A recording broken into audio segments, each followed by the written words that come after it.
નમસ્કાર વિદ્યાર્થી મિત્રો. છેલ્લે આપણે થિયરી છે પૂરી થઈ હતી. હવે સ્વાધ્યાયના આપણે દાખલાઓ ગણવા જઈ રહ્યા છીએ. સ્વાધ્યાયના દાખલાઓમાં આપણે સ્વાધ્યાયના છઠ્ઠા દાખલા સુધી આપણે અભ્યાસ કરેલો છે. તો સ્વાધ્યાયનો સાતમો દાખલો, જેમાં આપણે હિલિયમ માટે આપણે વિચાર કરવાનો છે.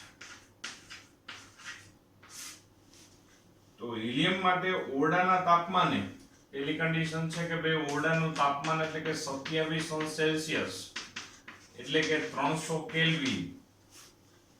બીજી ફરમાઈશ છે સૂર્યની સપાટી પર તાપમાન કે જ્યાં તાપમાન 6000 કેલ્વિન છે ત્યાં, અને બીજું 10 મિલિયન કેલ્વિન તાપમાન, 10 મિલિયન કેલ્વિન તાપમાન.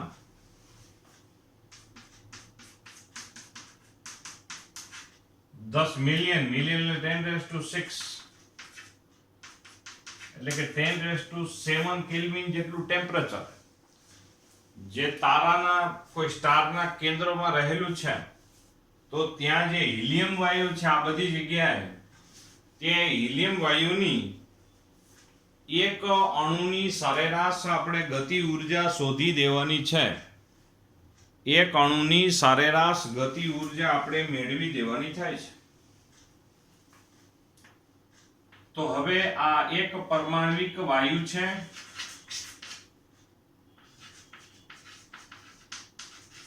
એક પરમાણ્વિક એટલે કે એનો મતલબ કે અણુમાં એક જ પરમાણુ છે. તો એક પરમાણુની અથવા તો એક અણુની સરેરાશ ગતિ ઉર્જા અથવા તો જે ગતિ ઉર્જા છે એ જ આપણી અસ્તવ્યસ્ત ઉષ્મા ઉર્જા છે. તો આ કન્ડિશનમાં સરેરાશ ઉષ્મા ઉર્જા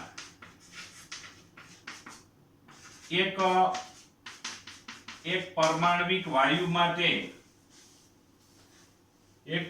વાયુ માટે સરેરાશ ઉષ્મા ઉર્જા એક અણુની 3/2 kBT જેટલી છે. તો kB એટલે આપણા માટે છે બોલ્ટ્ઝમેન અચળાંક 1.38 × 10⁻23. તાપમાન અહીંયા લખીશું 300. સાદુરૂપ આપો એટલે ઉષ્મા ઉર્જા 6.2 × 10⁻21 જૂલ જેટલી પ્રાપ્ત થાય. અહીંયા પણ એવી જ રીતે સરેરાશ ઉષ્મા ઉર્જા એક પરમાણુ અથવા તો એક અણુની, કારણ કે અણુમાં એક જ પરમાણુ છે, તો અહીંયા પણ બોલ્ટ્ઝમેન અચળાંક એમનેમ જ રહેશે 1.38 × 10⁻23. તાપમાન અહીંયા આવશે 600 કેલ્વિન તાપમાન, અને એનું સાદુરૂપ આપો એટલે લગભગ છે 1.24 × 10⁻19 જૂલ મળે. જ્યારે ત્રીજી વેરાયટી છે તેમાં વિચાર કરવો જોઈએ. તો 3/2 kB એટલે બોલ્ટ્ઝમેન અચળાંક 1.38 × 10⁻23, અને તાપમાન કેટલું 10⁻7 જેટલું, 10⁻7 જેટલું. સાદુરૂપ આપ્યા પછી આપણને આમાં પણ જવાબ 2.1 × 10⁻16 જૂલ પ્રાપ્ત થાય. આ 2.1 × 10⁻16 જૂલ. તો આ થઈ ગયું, જોવું જોઈએ તમે. અહીંયા છે આપણી પાસે આ જુદા જુદા તાપમાને હિલિયમ પરમાણુની આપણે મેળવી સરેરાશ ઉષ્મા ઉર્જા એક અણુ માટે વાત કરી. ત્યાર પછી જો વિચાર કરીએ સ્વાધ્યાયનો 8મો દાખલો,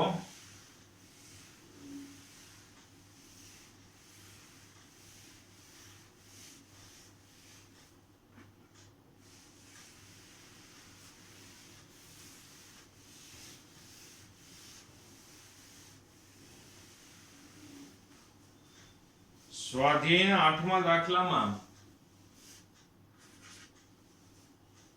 સમાન તાપમાન સમાન ક્ષમતાના 3 વાયુ પાત્રોમાં વાયુ સમાન તાપમાન અને દબાણે રહેલા છે. સમાન ક્ષમતાના એટલે કન્ડિશન એ આવશે કે કદ સમાન.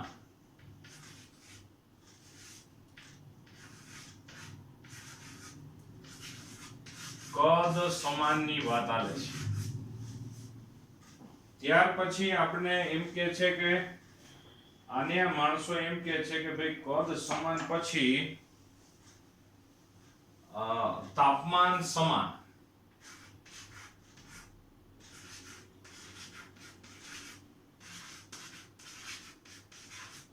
અને બીજું દબાણ પણ સમાન. બરાબર, આટલી વસ્તુ સમાન છે એટલે એનો મતલબ કે કદ સમાન છે, તાપમાન સમાન છે અને દબાણ સમાન છે. ત્રણ પાત્ર સમાન કદના છે, તેમાં સમાન તાપમાને વાયુ ભરવામાં આવેલો છે અને સમાન દબાણે છે. એવા ત્રણેયમાં પહેલા પાત્રમાં નિયોન ભરવામાં આવે છે, બીજા પાત્રમાં ક્લોરીન એટલે કે દ્વિપરમાણવિક વાયુ છે એવો ભરવામાં આવ્યો છે અને ત્રીજામાં યુરેનિયમ હેક્સાક્લોરાઇડ એટલે બહુપરમાણવિક વાયુ ભરવામાં આવ્યો છે. ત્રણેય પાત્રમાં અલગ અલગ દ્રવ્યના આપણે છે પદાર્થો ભરવામાં આવેલા છે. શું દરેક પાત્રમાં તદ અનુરૂપ સમાન સંખ્યામાં અણુઓની સંખ્યા હશે? તેમાં અણુઓની સંખ્યા સમાન હશે? પહેલો પ્રશ્ન એ છે. તો પહેલા પ્રશ્ન માટે જવાબ આપણે દેશું કે ભાઈ આમાં અણુઓની સંખ્યા સમાન છે. તો સમાન અણુઓની સંખ્યા માટે જો આપણે P(V)/T બરાબર અચળ અને અચળ માટે આપણે લખીએ છીએ μr. હવે જો P, V અને T તો ત્રણેયમાં સમાન જ છે, તો એનો મતલબ કે ત્રણેય માટે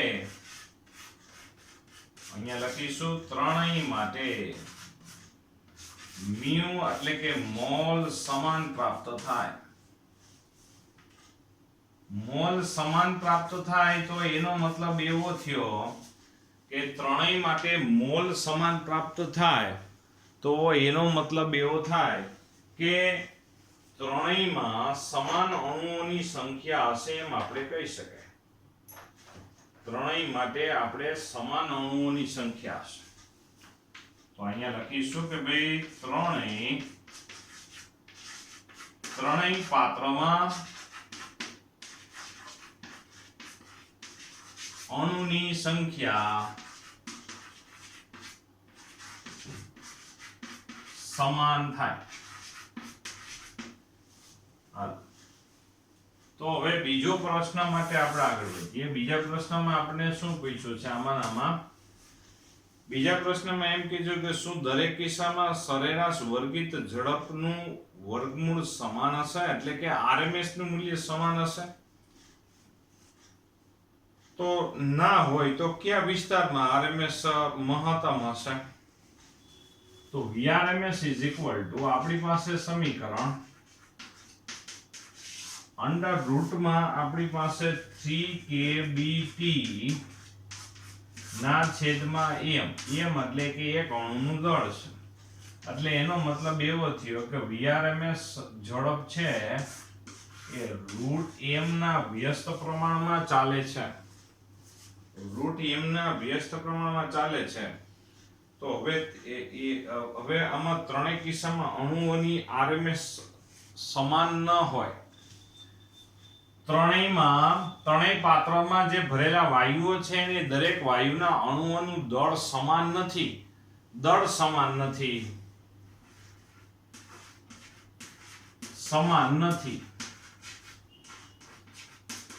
તેથી ત્રણેય વાયુ માટે VRMS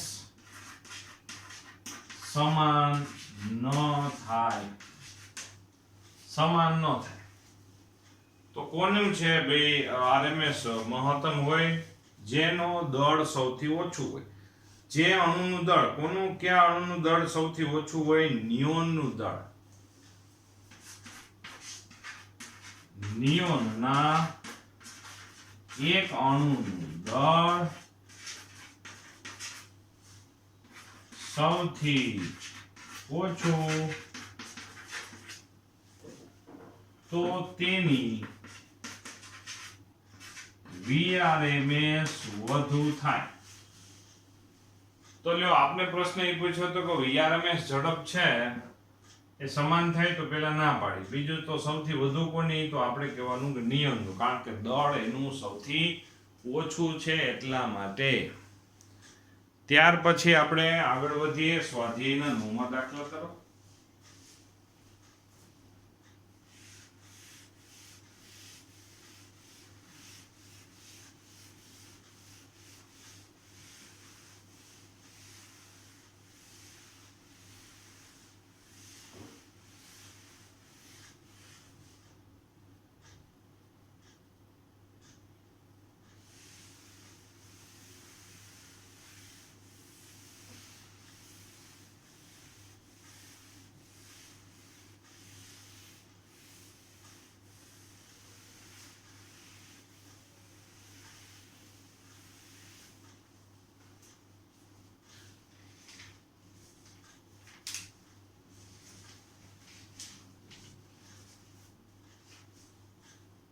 સ્વાધ્યાયનો 9મો દાખલો. કયા તાપમાને વાયુ પાત્રમાં રહેલા આર્ગનની વર્ગિત ઝડપ નું વર્ગમૂળ એટલે કે VRMS -27°C તાપમાને રહેલા હિલિયમ વાયુ. ભાઈ હિલિયમ વાયુનું તાપમાન છે -20°C એટલે કે 253 કેલ્વિન થાય. આ હિલિયમ માટેની વાત છે. જુઓ,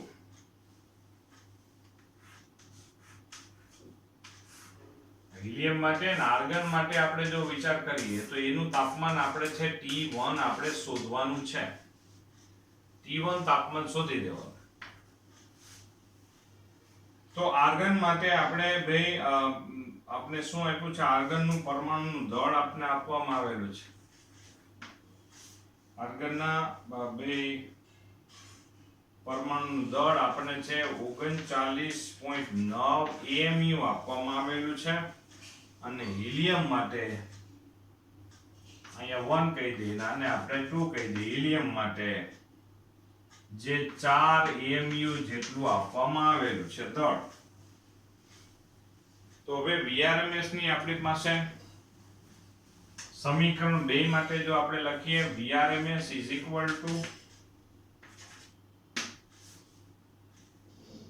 અહીંયા આપણે છે ભાઈ 3 kBT ના છેદમાં m. અહીં 1 આવશે, અહીંયા T1 આવશે.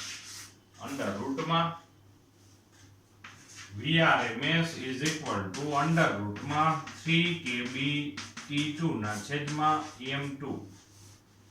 ભાઈ અહીંયા છે આપણે જો કયા તાપમાને વાયુ પાત્રમાં રહેલા ઓર્ગોનની વર્ગિત સરેરાશ ઝડપનું મૂલ્ય -20°C તાપમાને રહેલ હિલિયમ વાયુના અણુની RMS ઝડપ જેટલું થાય. એટલે આનું તાપમાન એવું છે કે જેથી આ બેયની RMS ઝડપ કેવી થાય? સમાન પ્રાપ્ત થઈ જાય. બેયની RMS ઝડપ કેવી થાય? સમાન પ્રાપ્ત થાય. બંનેની RMS ઝડપ સમાન પ્રાપ્ત થઈ જાય. સમાન થાય એટલે આ બેયને આપણે શું કહી શકાય? સરખાવી દેતા. સરખાવતા શું થશે? કારણ કે આ બેયની આ તાપમાન એવું છે, આર્ગોનનું તાપમાન એટલું છે કે જેથી બેયની RMS સ્પીડ સમાન પ્રાપ્ત થાય છે. બંનેના અણુની RMS સ્પીડ સમાન પ્રાપ્ત થાય. બે બાજુ વર્ગમૂળ છે પણ વર્ગ લઈ લ્યો એટલે નીકળી જશે.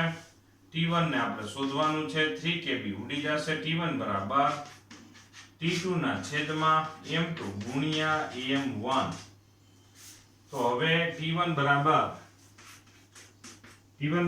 આપણી પાસે T2 બરાબર જો કેટલા છે? 253 કેલ્વિન. 253 કેલ્વિન. m1 બરાબર 39.9 છે અને આપણી અહીંયા છે 4. સાદુરૂપ આપી દો કેલ્વિનમાં, તમને જવાબ મળી જશે. સાદુરૂપ આપો એટલે તમને કેલ્વિનમાં જવાબ આપને મળશે લગભગ 2523 જેવો જવાબ પ્રાપ્ત થશે. 2523.7 કેલ્વિન જેટલો જવાબ મળે. આ થઈ ગયો. જુઓ, આ છે આપણા માટે સ્વાધ્યાયનો 9મો દાખલો થયો. ત્યાર પછી સ્વાધ્યાયનો 10મો દાખલો જુઓ.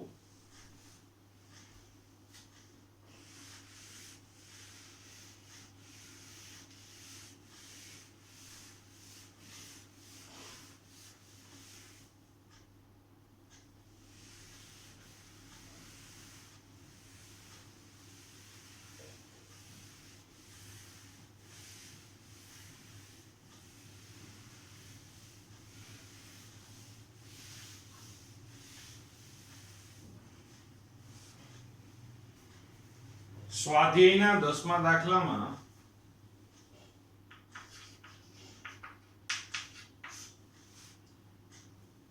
બે વાતાવરણ દબાણ છે. દબાણનું મૂલ્ય 2 વાતાવરણ દબાણ એટલે જો આપણે એને પાસ્કલમાં કન્વર્ટ કરીએ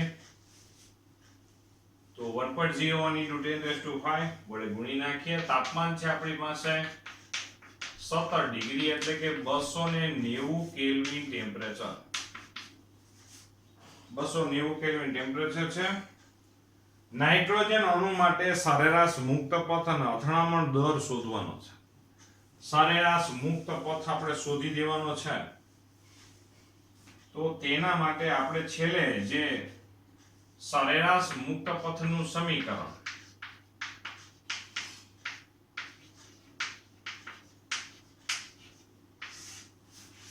સરેરાશ મુક્ત પથ માટે જો આપણે વિચાર કરીએ તો આપણી પાસે કંઈક સમીકરણો આવે છે. સરેરાશ મુક્ત પથ L બરાબર આપણી પાસે સમીકરણ છે KBT. જો તાપમાન આપેલું છે એટલે આપણે એનો ઉપયોગ કરીએ છીએ. પછી √2 πd² p. KB એટલે આપણા માટે શું થઈ જશે? બોલ્ટ્ઝમેન અચળાંક 1.38 × 10⁻23. તાપમાન છે 290. √2 એટલે 1.41. પાઈ એટલે 3.14. ડી એટલે વ્યાસ. આપણને છે અણુની ત્રિજ્યા આપવામાં આવેલી છે. ત્રિજ્યા આપી છે 1 એંગસ્ટ્રોમ, તો વ્યાસ થાય 2 એંગસ્ટ્રોમ. 2 એંગસ્ટ્રોમ એટલે કે 2 × 10⁻10. જો ભાઈ એંગસ્ટ્રોમ માંથી મીટરમાં કન્વર્ટ કર્યા 10⁻10 વડે ગુણ્યા અને ત્યાર પછી આપણી પાસે છે દબાણ. જે દબાણનું મૂલ્ય આપણે 1.01 × 10⁵. 2 ગુણ્યા 1.01 × 10⁵. આવી રીતે આપણે છે પદ થયું જોવું જોઈએ. આનું આપણે સાદુરૂપ આપણે આપી દેવામાં આવે. આનું સાદુરૂપ આપી દે. બધી વેલ્યુ છે જ આપણી પાસે. તો 1.11 × 10⁻7 મીટર. હવે સરેરાશ મુક્ત પથ એટલે છે શું હકીકતમાં? સરેરાશ મુક્ત પથ એટલે કે બે ક્રમિક અથડામણો વચ્ચે જે અણુ અંતર કાપે છે, જે સરેરાશ અંતર કાપે છે, તેને સરેરાશ મુક્ત પથ કહેવામાં આવે છે. અને એ સરેરાશ મુક્ત પથ માટે આવૃત્તિ પણ શોધવાનું છે. તો એના માટે પહેલા આવર્તકાળ આપણે જો શોધી લઈએ. આવર્તકાળ એટલે કે બે ક્રમિક અથડામણ માટેનો સમય t વડે દર્શાવી દઈએ. બે ક્રમિક અથડામણ વચ્ચેનો સમય t બરાબર, જો સમય t બરાબર આપણી પાસે જો શું આવશે, આપણી પાસે ભાઈ સમીકરણ છે vrms ઝડપ બરાબર કાપેલું અંતરના છેદમાં સમય.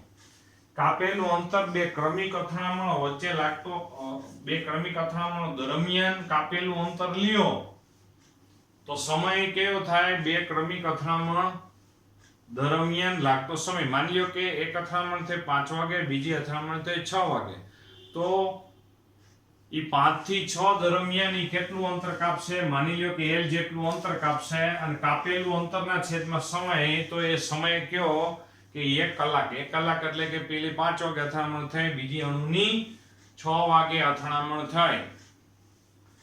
તો t બરાબર આપણે સમીકરણ શું આવશે, l ના છેદમાં vrms. તો vrms એટલે કે આપણા માટે vrms એટલે શું થાય તમે જોવું જોઈએ. vrms એટલે સમીકરણ આપણું થશે t બરાબર, અલગથી જો આપણે vrms મેળવી લઈએ પછી આ સમીકરણ 1 માં મૂકી દઈએ. જો vrms આપણી પાસે સમીકરણ ભાઈ અણુની સરેરાશ આપણી પાસે ઝડપ 3RT ના છેદમાં m0.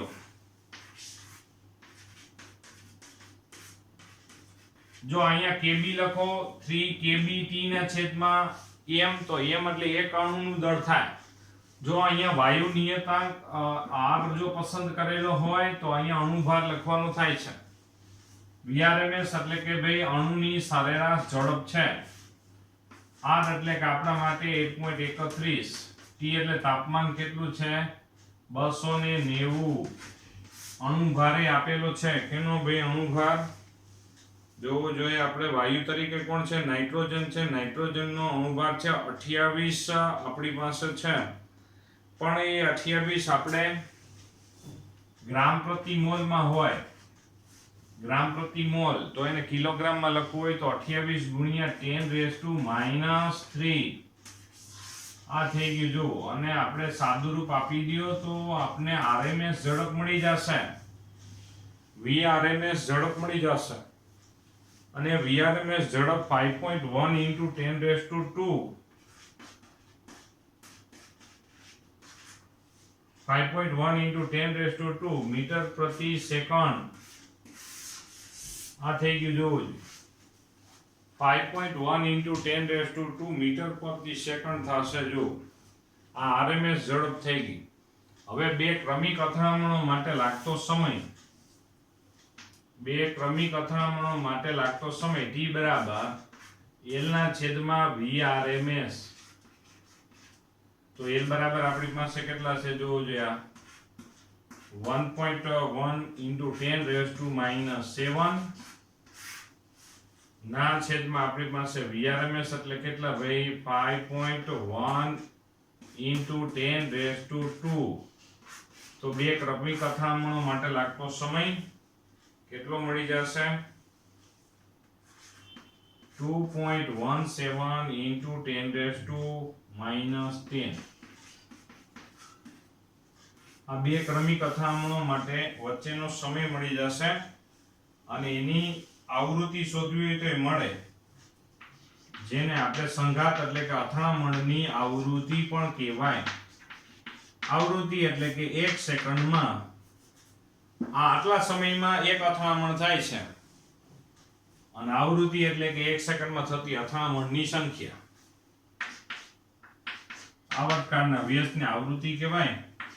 એટલે અહીંયા આપણે 2.17 × 10⁻⁻10 અને એનું સાદું રૂપ આપી દો તો સંઘાતની આવૃત્તિ આપણને અહીંયા છે, સંઘાતની આવૃત્તિ 4.59 × 10⁻9 આપણે પ્રાપ્ત થશે. આ થઈ ગઈ સંઘાતની આવૃત્તિ. એટલે 1 સેકન્ડની અંદર ઘણી બધી એક જ અણુઓ ઘણા બધા અથડામણ કરતો હોય છે. જો આપણે પહેલો પ્રશ્ન શું હતો બરોબર જો યાદ રાખો, આપણે પહેલો પ્રશ્ન હતો સરેરાશ મુક્ત પથ કે બે ક્રમિક અથડામણો દરમિયાન અણુએ કાપેલું અંતર એટલે કે સરેરાશ મુક્ત પથ શોધવાનો હતો. એટલે કે આપણે આ મેળવ્યું.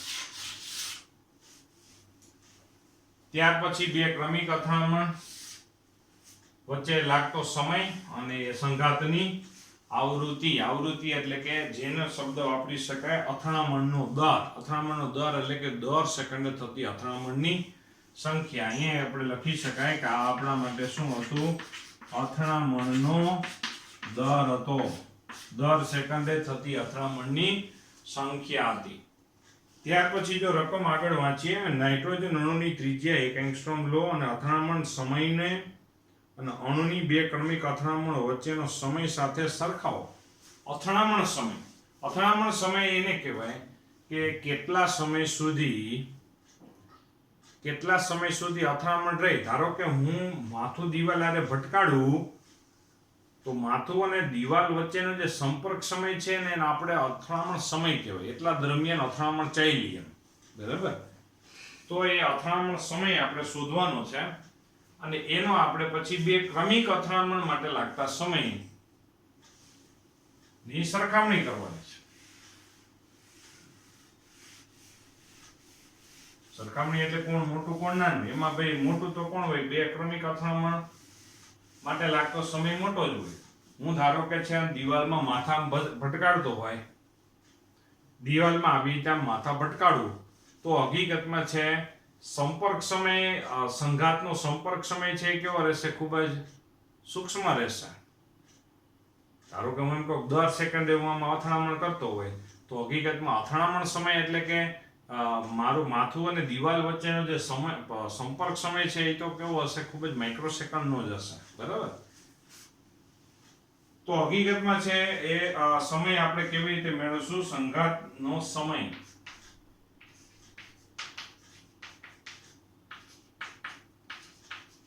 સંઘાતનો સમય આપણે શોધવાનો છે ને જે સમય બરાબર કાપેલું અંતરના છેદમાં RMS ઝડપ. આ VRMS બરાબર કાપેલું અંતરના છેદમાં સમય છે. અંતર આપણે ખાલી માત્ર વ્યાસ લેશું. આપણે અણુઓનો વ્યાસ. અણુના આપણે આમ 2 અણુ આમ અથડાશે તો એ વ્યાસ જેટલું અંતર કપાશે. એમાં અથડામણ દરમિયાન શું થશે? વ્યાસ જેટલું અંતર માંડ કપાશે એનું. બરાબર? તો વ્યાસ જેટલું અંતર કપાય તે દરમિયાન લાગતો સમય આપણે કહી દઈએ એટલે સંઘાત સમય થશે. કારણ કે 2 અણુઓ આપણે આવી રીતે આમ રાખીએ, આ 2 વચ્ચેનું અંતર કેટલું હોય? વ્યાસ જેટલું હોય. એટલે આ મણું આવ્યો, પાછો મણું જશે તો વ્યાસ જેટલું અંતર કાપશે એવો સરેરાશ વિચાર કરીએ છીએ સોલ્યુશનમાં. અને વ્યાસ જેટલું અંતર કાપે તે દરમિયાન એને કેટલો સમય લાગે એને આપણે સંઘાત સમય કહી દઈએ છીએ. તો આનો વ્યાસ કેટલો છે? આપણે 1 એંગસ્ટ્રોમ ત્રિજ્યા છે એટલે 2 એંગસ્ટ્રોમ અને RMS ઝડપ આપણે હમણાં મેળવી 5.1 × 10⁻². ઉપર જશે એટલે આ સમય આપણને જો કેટલો મળશે? T બરાબર સાદુરૂપ આપ્યા પછી 3.92 × 10⁻13 સેકન્ડ મળશે. તો આ બેયના સમયના આ સમય સૂક્ષ્મ જ હોય, સિમ્પલ વાત છે, જોવો જોઈએ. આ સમય મોટો જ છે, દેખીતી વાત છે. બરાબર? તો આ બેયનો જો ગુણોત્તર લઈ લ્યો 2.17 × 10⁻10 અને આ આવશે ભાઈ 3.92 × 10⁻13. આ બેયનો આપણે રેશિયો લઈ લઈએ તો આપણે જવાબ મળશે 553 જેવો મળશે. એટલે એનો મતલબ કે આના કરતા આ સમય લગભગ 500 ગણો જેટલો છે એમ આપણે કહી શકીએ. આ બેયની આપણે સરખામણી કરીએ. આ થઈ ગયો સ્વાધ્યાયનો આપણો 10મો દાખલો અને અહીંયા સુધી આપણે ચર્ચા રાખીએ છીએ અને વ્યવસ્થિત બધે તૈયારી જાળવી રાખવાની છે. MCQના ડાઉટ્સ હવે મોકલતા રહેજો એટલે આગામી દિવસમાં એ પણ આપણે સોલ્યુશન લેક્ચર બનાવી દેશું.